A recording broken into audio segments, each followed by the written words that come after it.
नैमिषारण्य क्षेत्र में 88,000 ऋषिगण बैठे और उन सभी में सबसे बड़े हैं शौनक आदि ऋषि, शौनक जी महाराज। तो हम सभी को शौनक आदि ऋषि कहकर संबोधित करते हैं और उन सभी शौनक आदि ऋषियों को सूत जी महाराज कथा सुना रहे हैं। सभी बैठे हैं। शौनक आदि ऋषि सूत जी से कहते हैं कि प्रभु कोई ऐसी कथा सुनाइए जिससे कलयुग के जीवों का भी कल्याण हो जाए और हमारा भी कल्याण हो जाए। ऐसी कथा सुनाइए जिससे भगवान का साक्षात प्रवेश हृदय में हो जाए। ऐसी कथा सुनाइए जिससे हमें भगवान के दर्शन हो जाए। तो सूत जी महाराज कहते हैं कि ऐसी कथा तो एक है। शौनक आदि ऋषि कहते हैं क्या? अज्ञान ध्वंत विध्वंस कोटि सूर्य सम प्रभा सुताख्या ही कथा सारम मम कृण रसायनम।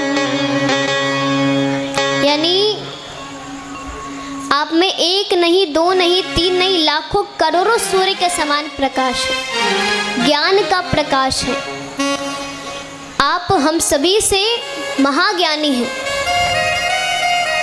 आप हम सभी से बहुत ज़्यादा जानते हैं।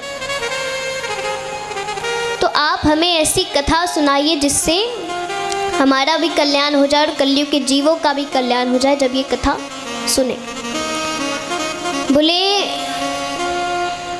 काल व्याल मुख ग्रास त्रास निर्नाश हेतवे। काल व्याल मुख ग्रास त्रास निर्नाश हेतवे श्रीमद्भागवतम शास्त्रं कलो कृणीत भासितम। यानी काल व्याल मुख ग्रासित अर्थात काल रूपी सर्प सबको अपना भोजन बनाते हुए आ रहा है। सबकी आयु निश्चित है। सबको एक ना एक आयु पर, एक ना एक समय पर भगवान के धाम जाना है। यहाँ कोई रहने नहीं आया है, सबको एक ना एक दिन जाना है।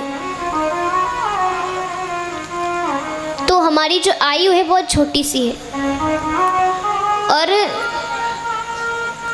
हमारी आयु जो है वो बहुत छोटी सी है। लेकिन इस आयु में, छोटी सी आयु में कल्याण कैसे हो? कल्याण करना है तो केवल एक ही उपाय है। क्या? श्रीमद्भागवतम शास्त्रम। यानी श्रीमद्भागवतम शास्त्रम। ये जो शास्त्र है, ये जो ग्रंथ है, ये ग्रंथ नहीं, महाग्रंथ है, महापुराण है। और इसे सुनने वाला व्यक्ति मोक्ष की प्राप्ति करता है। तो शौनक आदि ऋषि जिद कर रहे हैं कि हमें ये कथा सुनाइए। सुखदेव सूत जी महाराज कहते हैं कि कथा तो सुना सकते हैं, लेकिन इस कथा को सुनना इतना आसान नहीं है। इस कथा को सुनने वाला कोई आसान व्यक्ति नहीं होता। अगर आपने बहुत से पुण्य किए हो तभी आपको ये कथा सुनने को मिलती है, वरना नहीं मिलती है। सूत जी महाराज कहते हैं कि एक बार सुखदेव जी महाराज परीक्षित जी को गंगा तट के किनारे कथा सुना रहे थे। कौन सी कथा? श्रीमद् भागवत कथा। 7 दिन में कल्याण करना था परीक्षित जी का, तो सुखदेव जी महाराज कथा सुना रहे थे। तभी आकाश से कुछ देवता हाथ में अमृत का कलश लेकर पृथ्वी पर आते हैं। सुखदेव जी से मिलते हैं। सुखदेव जी कहते हैं आइए बैठिए, क्या बात है। सभी देवता उन्हें प्रणाम करते हैं और कहा कि भाई ये कलश जो है ये परीक्षित को पिला दीजिए, इससे उसकी 7 दिन में मृत्यु नहीं होगी, इससे उसकी मृत्यु कभी नहीं होगी, वो अमर हो जाएगा। लेकिन ये जो आप कथा सुना रहे हैं ना, भागवत कथा, अमृत रूपी कथा, ये आप हमें स्वर्ग में चलकर सुनाइए, वहाँ पर हमें सुनाइए, हम सबको। सुखदेव जी कहते हैं कि ये जो आपका अमृत का कलश है ना, ये हमारे लिए कांच का टुकड़ा है, और जो ये हमारा श्रीमद् भागवत कथा है, श्रीमद् भागवत ग्रंथ है, ये हमारे लिए कोहिनूर का हीरा है। और भला कांच के टुकड़े को खरीदने के लिए कोई कोहिनूर का हीरा क्यों बेचे? कोई मूर्ख ही ऐसा करेगा जो अगर उसे कांच का टुकड़ा खरीदना है तो कोई मूर्ख ही कोहिनूर का हीरा देगा। तो ये जो आपका अमृत का कलश है ये कांच का टुकड़ा है, आप इसे ले जाओ और हमें भी कथा सुनने दीजिए और इन्हें भी कथा सुनने दीजिए, परीक्षित जी को भी कथा सुनने दीजिए। अच्छा देखिए, ये जो कथा है ना ये प्रेमियों के लिए है। सुखदेव जी कहते हैं कि अगर आप प्रेमी बनकर आते तो हम आपको अवश्य कथा सुनाते। अगर आप कहते हैं कि भाई हमें भी कथा सुननी है तो आपको भी हम कथा सुनाते। लेकिन आप सौदागर बनकर आए हैं कि ये चीज़ लीजिए और भागवत हमें सुनाइए। तो ये सौदागरों की नहीं, ये प्रेमियों की कथा है, ये प्रेमी सुनते हैं। तो आप स्वर्ग जाइए। अब सभी देवतागण स्वर्ग आते हैं। सभी को बात कुछ अजीब सी लगती कि भाई हमारा अमृत का कलश है, इसे उन्होंने कांच का टुकड़ा कह दिया। तो उन्होंने तराजू लिया, एक पलड़े पर संसार के सारे सुखों को रखा, उस पे स्वर्ग के सारे सुखों को रखा, संसार की सृष्टि के सारे सुखों को रखा, ऐश्वर्य वैभव सब कुछ रखा, और एक पलड़े पर श्रीमद् भागवत ग्रंथ रखा। और श्रीमद् भागवत का पलड़ा भारी था। प्रेम से बोली भागवत महापुराण की। ये भागवत की महिमा है, यानी कि जितने भी सुख हैं सब कुछ भागवत में समाहित है, सभी का सार भागवत है।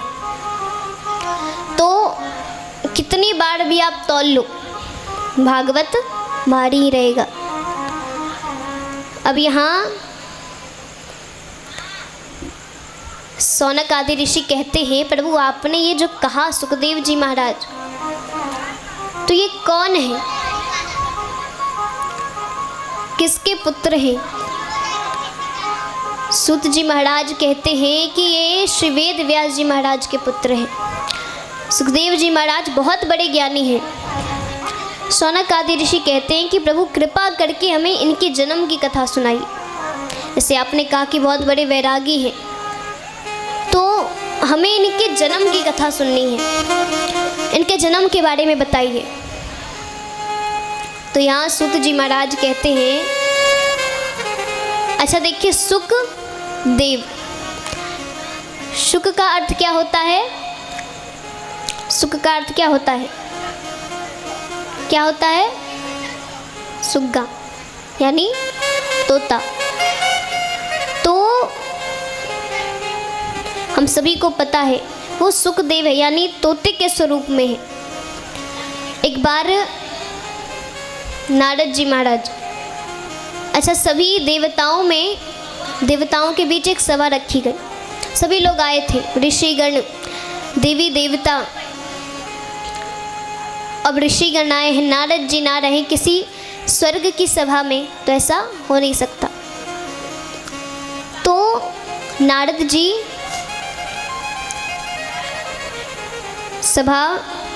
सभा में उपस्थित थे। अब सभा के बीच में ये प्रश्न उठता है कि इस सृष्टि में इस विश्व में सबसे कीमती वस्तु क्या है, सबसे मूल्यवान वस्तु क्या है। सभी ने अपने अपने प्रकार से उत्तर दिया। कोई कहे भाई सोना है, चांदी है, कोहिनूर है, मोती है। तो ऋषिगण कहते नहीं, ये सब तो बहुत लोगों के पास है। कीमती तो वो होता है जो बहुत कम लोगों के पास हो। सोना, चांदी, हीरा, मोती बहुतों के पास होता है। तो ऋषिगण से पूछा गया कि आप ही बताओ क्या है सबसे मूल्यवान। बोले सबसे मूल्यवान है प्रेम, वो भी निस्वार्थ प्रेम। नारद जी कहते उसमें कौन सी बड़ी बात है, ये प्रेम तो ब्रह्मा जी के पास भी है। बोले नहीं, ब्रह्मा जी के पास इतना समय ही कहाँ है जो वो ब्रह्मानी जी को समय दे सके।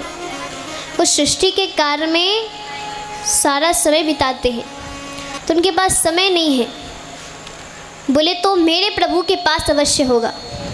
नारद जी के प्रभु कौन है,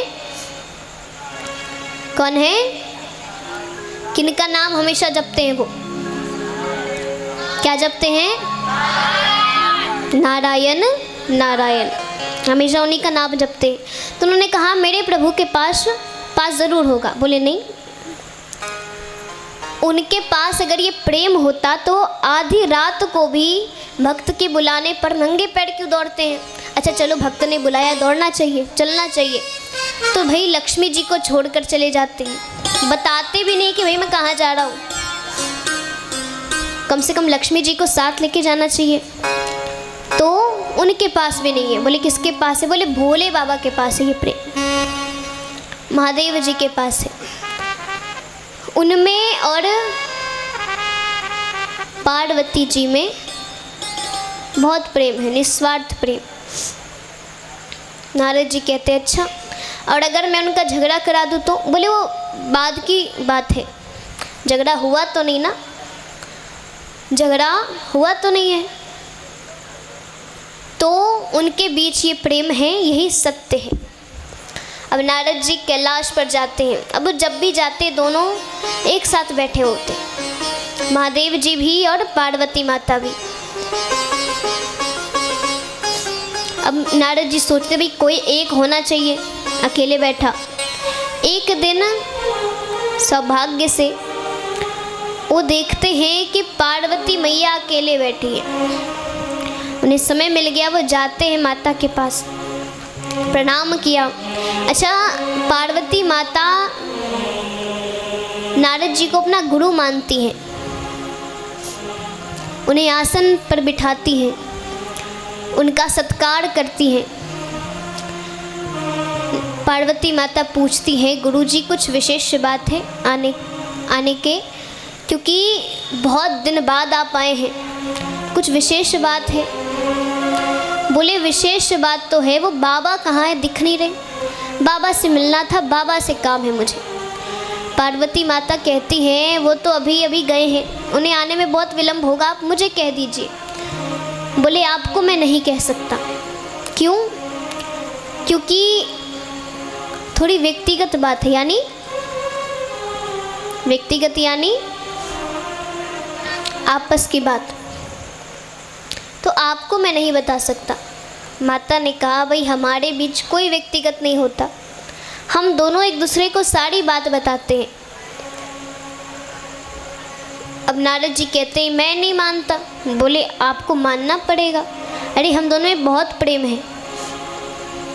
नारद जी कहते अच्छा ऐसी बात है तो एक सवाल था, मुझे बाबा से करना था, मैं आपसे कर लेता हूँ, आपको सब कुछ पता ही है। तो आप बताइए कि बाबा मुंडों की माला क्यों धारण करते हैं, मुंडों की माला क्यों धारण करते हैं। अब माता कहती इसका जवाब तो मुझे नहीं पता। नारद जी कहते लो सिद्ध हो गया कि बाबा आपसे बातें छुपाते, आपको कुछ नहीं बताते, आप में कोई प्रेम नहीं है। अब नारद जी कहते मैया आप चिंता मत करो, आएंगे वो तो पूछ लीजिएगा, क्रोधित मत होना। नारद जी कहते क्रोधित तो नहीं हो। बोले नहीं हम बिल्कुल ठीक है। माता ने कहा बिल्कुल ठीक है, आप जाइए। अब यार नारद जी अपना काम करके चले जाते हैं। अब पार्वती मैया बैठी हैं, सोच रही है उन्होंने मुझे क्यों नहीं बताया, वो मुझसे बातें छुपाते, मुझे कुछ नहीं बताते वो। अब वो सोचती भाई मैंने भी तो नहीं पूछा, मेरी भी गलती है। लेकिन फिर माता कहती है लेकिन उन्हें तो बताना चाहिए था, मैंने नहीं पूछा तो हम जो नहीं पूछेंगे वो नहीं बताएंगे, उन्हें बताना चाहिए था। तो माता यही सब सोच रही थी, तभी महादेव जी आते। उन्होंने देखा भाई द्वार पे कोई स्वागत नहीं, कोई गण नहीं है, पार्वती लेने नहीं आई है, कुछ तो बात है। अब उन्होंने नेत्र बंद किया, सारा दृश्य सामने, लेकिन वो चुपचाप जाते हैं माता के पास। पूछते क्या हुआ, माता ने कहा कुछ नहीं हुआ।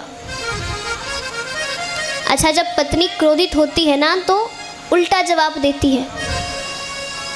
बाबा ने कहा भाई कार्तिक गणेश नहीं दिख रहे, बच्चे किधर है? माता ने कहा मुझे क्या पता, खेल रहे होंगे कहीं, जाकर देख लो। महादेव जी को तो पता है, लेकिन वो चुपचाप बैठे। अब वहाँ बिल्कुल शांति है। माता सोच रही भाई कुछ बोल ही नहीं रहे, सवाल कैसे पूछूंगी। तो माता खुद ही बात प्रारंभ करती है। माता कहती हैं कि एक बात बताइए, आप मुंडों की माला क्यों धारण करते हैं? बोले मुंडों की माला? अरे ये मुंड आपके ही हैं, ये सारे मुंड आपके हैं, क्योंकि मुंडों की माला बहुत बड़ी है। माता ने कहा इतने सारे मुंड मेरे हैं? बोले हाँ, जब भी आप मृत्यु को प्राप्त होती हैं तो आपकी याद में मैंने ये मुंडों की माला बनाई, आप ही के मुंड है। माता ने कहा मैं इतनी बार मृत्यु को प्राप्त हो गई? बोले हाँ। अब माता कहती हैं मैं इतनी बार मृत्यु को प्राप्त हुई, मेरे मुंड है, आपके मुंड किधर गए? यानी आप एक भी बार मृत्यु को प्राप्त नहीं हुए? बोले नहीं। माता ने कहा क्यों नहीं हुए? महादेव जी कहते हैं क्योंकि मैंने अमर कथा सुनी है। अब माता ने कहा मुझे भी सुनना है, अब मुझे मृत्यु को प्राप्त नहीं होना, मुझे मृत्यु नहीं चाहिए, मुझे भी सुनना है। अच्छा, नाम ही है अमर कथा, यानी सुनने वाला व्यक्ति अमर हो जाएगा, तो अमर कथा है। महादेव जी कहते हैं मैं आपको सुना तो दूंगा, लेकिन स्त्रियों की बहुत बुरी आदत होती है कि वही 4-5 स्त्रियां बैठी नहीं कि सारी बातें निकलती गई, पंचायत शुरू, उसके घर में ये हुआ, मेरे घर में ये हुआ। तो स्त्रियों की बहुत बुरी आदत होती है कि सारी बातें वो अपने आप निकालते जाती हैं। तो यहाँ पर महादेव जी कहते हैं ये अमर कथा है, इसे सुनने वाला व्यक्ति अमर हो जाएगा, और अगर आपने किसी को सुना दिया तो गड़बड़ हो जाएगी। माता कहती मैं किसी को नहीं सुनाऊंगी। अब महादेव जी कैलाश की सबसे ऊंची चोटी पर जाते हैं, एक ताली बजाते हैं और वहाँ जितने भी जीव जंतु थे वहाँ से चले जाते हैं। दूसरी ताली पर उनका त्रिशूल पूरे कैलाश का भ्रमण करता है कि कहीं छुपकर कोई सुन तो नहीं रहा। अब दोनों पति पत्नी पेड़ के नीचे बैठे, महादेव जी तीसरी ताली बजाते, वहाँ भक्तिमय माहौल हो जाता है, सुंदर सुंदर हवाएं चलने लगती हैं। महादेव जी कहते हैं देखिए देवी, ये कथा अमर कथा है, तो आप इसे ध्यान से सुनिएगा।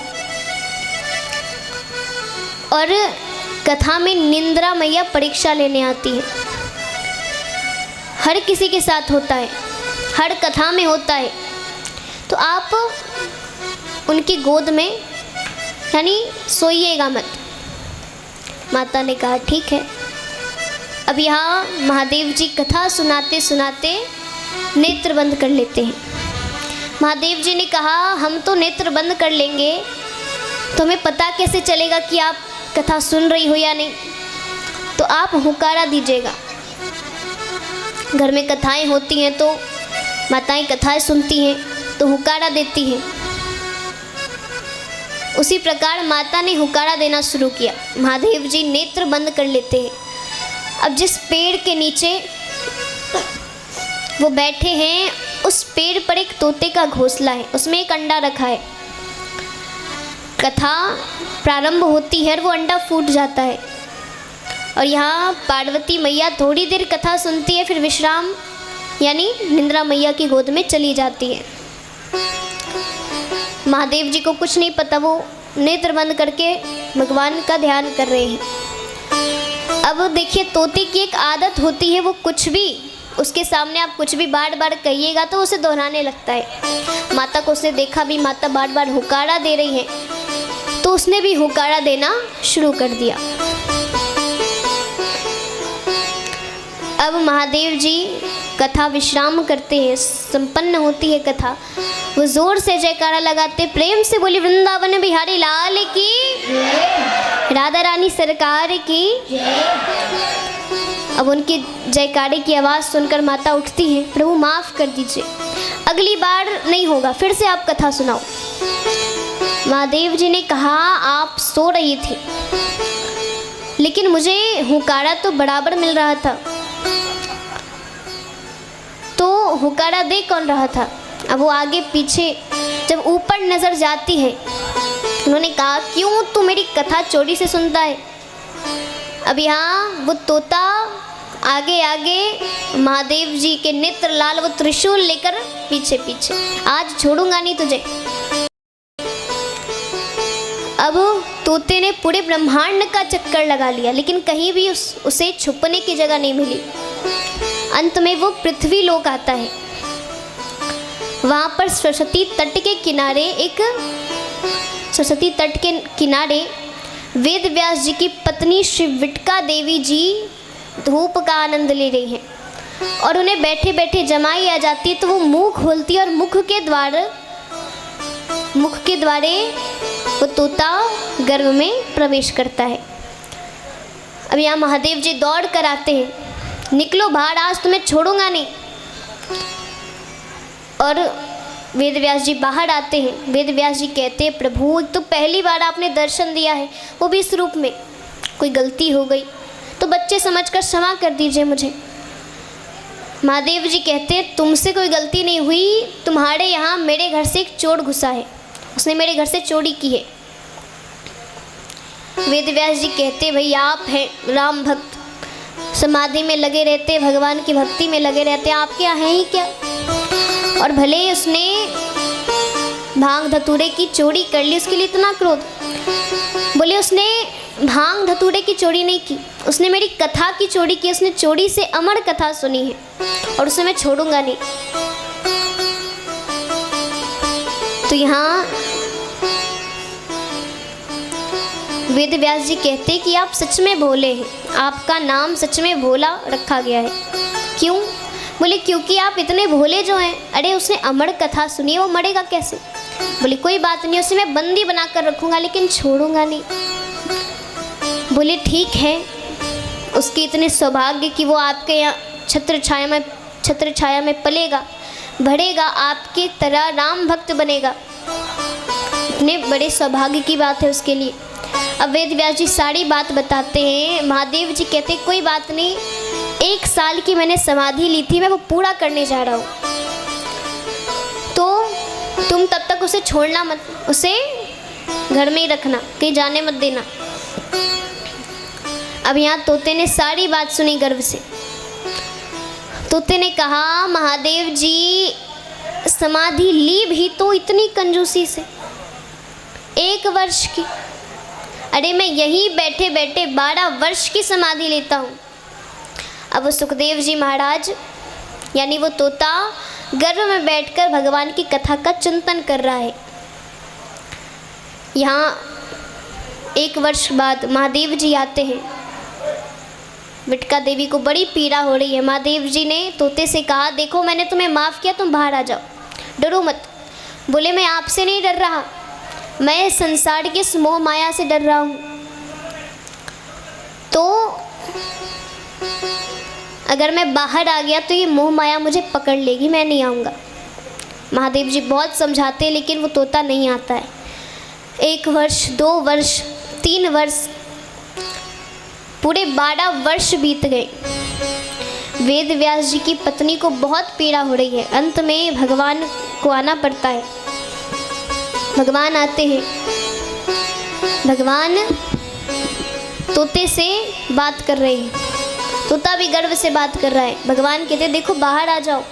अरे देखो दुनिया कितनी सुंदर है, कितनी अच्छी है। बोले इसीलिए तो नहीं आना।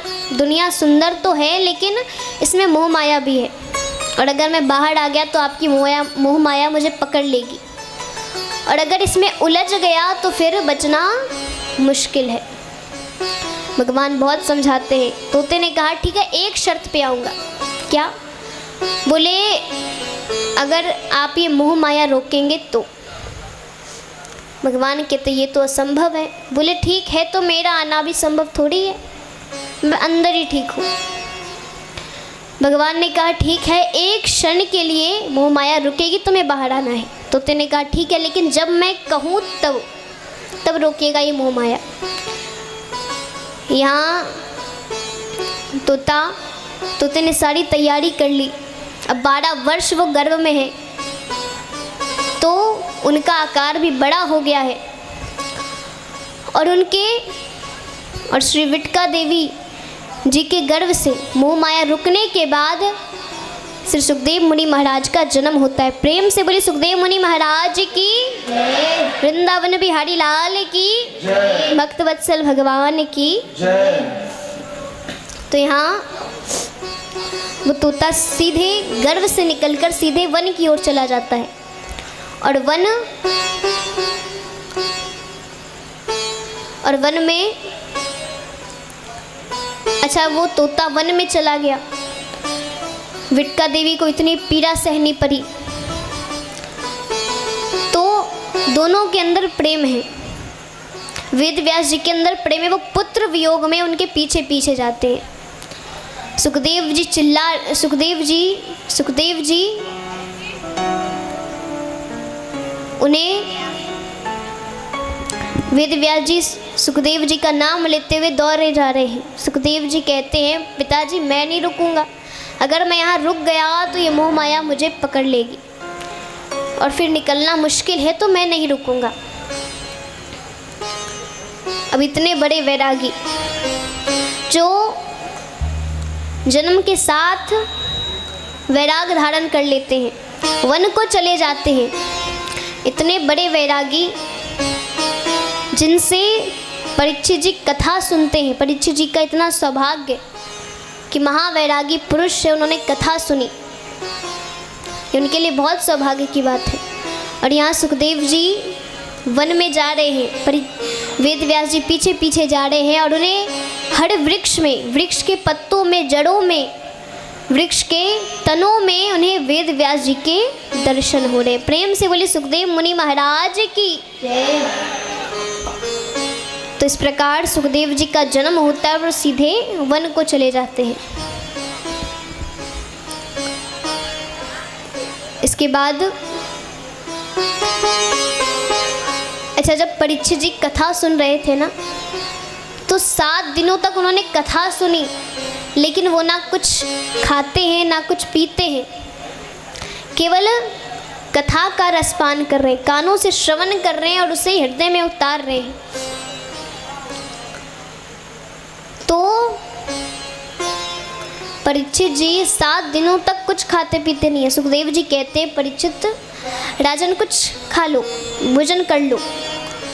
परीक्षित जी कहते हैं जब इतनी सुंदर कथा सुनने को मिल रही है तो भोजन, भूख, प्यास कैसे याद आएगा। आप कथा सुनाइए, मैं बिल्कुल ठीक हूँ, आप कथा मत रोकिए, क्योंकि अगर कथा रुक जाएगी तो ना जाने इस भक्त का क्या होगा। और 7 दिनों में परीक्षित जी को मोक्ष मिल जाता है सुखदेव जी की कृपा से, भगवान की कृपा से। प्रेम से बोली भक्तवत्सल भगवान की।